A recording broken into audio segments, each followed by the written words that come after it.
The first time I laid eyes on that dam, I was 7 years old, barefoot, mud between my toes, standing on the edge of a little creek winding through our land. My granddad, all wiry arms and sunburnt skin, pointed at it like it was the eighth wonder of the world. "She saved this farm once," he told me, "and she might have to save it again." Back then, all I saw was a mossy wall of stone and timber, half sunk, stretching across the water like an old backbone. But I grew up learning that every rock and every notch in that spillway carried his sweat, his memory, his stubborn kind of hope. That dam wasn't just a pile of stones. It was our family's shield, our secret, our legacy. By the time I left for the army, she was still holding, through floods, droughts, and the slow crawl of the suburbs that chewed up the land, inch by inch. When I finally came back, discharged after 22 years, knees popping with every step, the world looked different, but the dam stood. Just like always. Except, everything else had changed. Our 100-year-old property was now boxed in by a place they called Cedar Creek, a name some developer picked out of a hat. The actual creek had been diverted long ago. What was left of my family's land had been swallowed by a new HOA, the kind with perfectly cut lawns and matching mailboxes, where folks wore name tags at the barbecue and watched you with polite, measuring eyes. My house was the odd one out, stone walls, shaded by old elms, a hand-built fence, an actual wooden flagpole. Their clubhouse, up on the hill, looked like a country club, gleaming and generic. They hated my dam, called it an unregistered hazard, and sent over this woman, Maureen, from the board. Clipboard, fake smile, and the tone of someone giving you a warning disguised as a suggestion. "It's a liability," she said, glancing around like she was hunting for code violations. I laughed, genuinely, at first. "It's held for 100 years," I told her, "through more storms than these vinyl fences ever will." She didn't laugh. The letters started soon after, official-looking, full of legal jargon about inspections and easements. And liability. I sent back deeds, old permits, even a notarized county letter from 1957, but none of it mattered.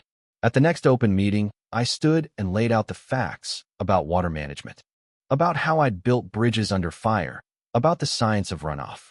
But the room just pulled away, like I was a relic, something they'd rather sweep under a carpet of green sod. That's when I realized I wasn't one of them, and that made me expendable. So, I started documenting everything. Mounted a camera near the creek, saved footage, made copies of every letter, even called in a favor from Danny, an engineer buddy from my Kosovo days, now working in public works.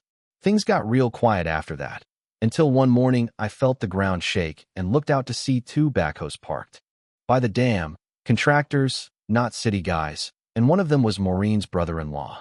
They didn't even let me get close, just started tearing into the stones, buckets crunching down, water shifting. The dam groaning like a wounded animal. I ran out, waving deeds, screaming for them to stop, but they had their orders, and they weren't about to listen to the old vet at the end of the road. By 10 a.m., the dam was gone. My pond dropped 6 inches by noon, and fish I'd stocked over decades flopped in the mud, dying by the dozens. I just sat there, quiet, watching history get washed away. That night, I didn't sleep. Danny sent me city emails showing the demo wasn't even approved. It was a back-channel job, justified as emergency maintenance. Next morning, Maureen shows up again. All sympathy and cold calculation, talking about community safety and how hurricane season is coming. I just stared at her. If I'd opened my mouth, I'd have said something I couldn't take back. But that's the thing.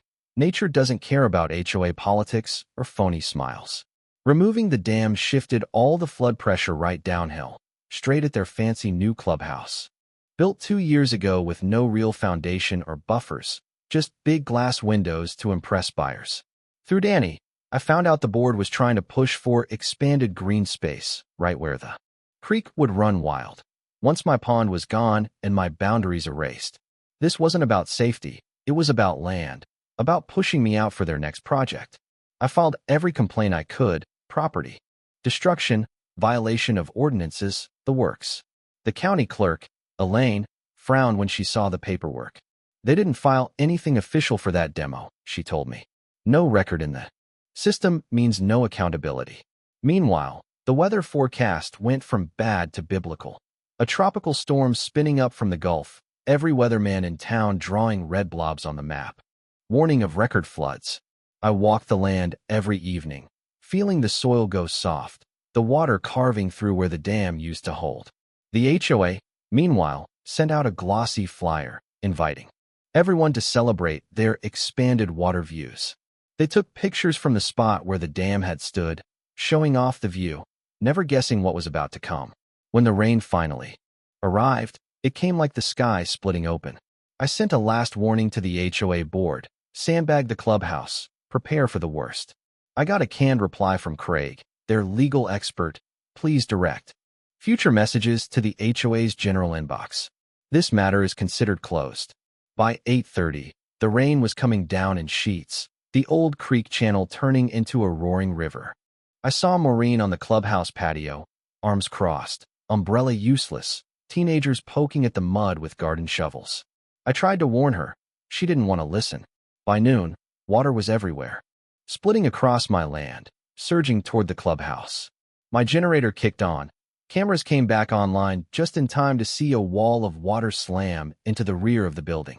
The foundation buckled, glass shattered, and in 3 minutes, the pride of the HOA was under 3 feet of water. I grabbed my coat, headed out, and found chaos. People shouting, soaked. One teenager barely escaped. The collapse. Craig tried to threaten me with investigations, but I just told him, careful, there are cameras, permits, witnesses. The look in Maureen's eyes wasn't anger anymore. It was fear. And for the first time, they realized the old vet they ignored had been right all along.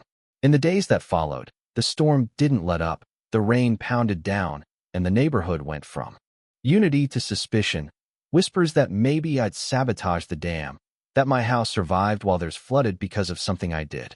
The HOA tried to blame me, sent letters, legal threats, even spray painted my mailbox. But I wasn't about to let them rewrite the story. I called Danny, gathered every bit of proof, before and after maps, drone footage, every forged document they'd filed. Danny's report was devastating. Removing the dam had made floodwater run 67% faster. The new map was a fraud, and their contractors weren't even certified. The city launched an investigation. Clara Reynolds from compliance took my testimony. The news ran footage of the dam and the wrecked clubhouse, and the HOA board started falling apart. Board members resigned. The community turned. And Maureen finally showed up on my property. No blazer, just jeans and regret. She admitted they never understood what the dam meant, what it did, how they'd traded real protection for pretty views.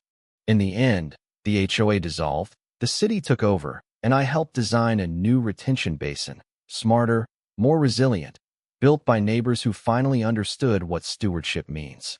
That old bronze plaque from the dam, Maureen found it in the mud and gave it back to me. I mounted it by the new basin, not as a memorial, but as a lesson. Because this wasn't just about a dam, or a storm, or a feud with a board. It was about memory, about learning from the land, about not letting pride sweep away what matters most. And you know, the scars are still here. Some folks still grumble. But the creek runs clearer, the basin holds, and the neighborhood, well, it feels a little more like a community, a little less like a collection of strangers behind perfect lawns. Sometimes, a kid will bike by and ask if my dam saved the town. I just smile and say, the dam didn't save the town. The town had to save itself. And that's the story, plain and true. So what do you think? Did justice get served? Or does the land always get the last word? Drop your thoughts below, tell me where you're watching from, and share your own stories of battles fought and lessons learned, because this is one fight I want the world to remember.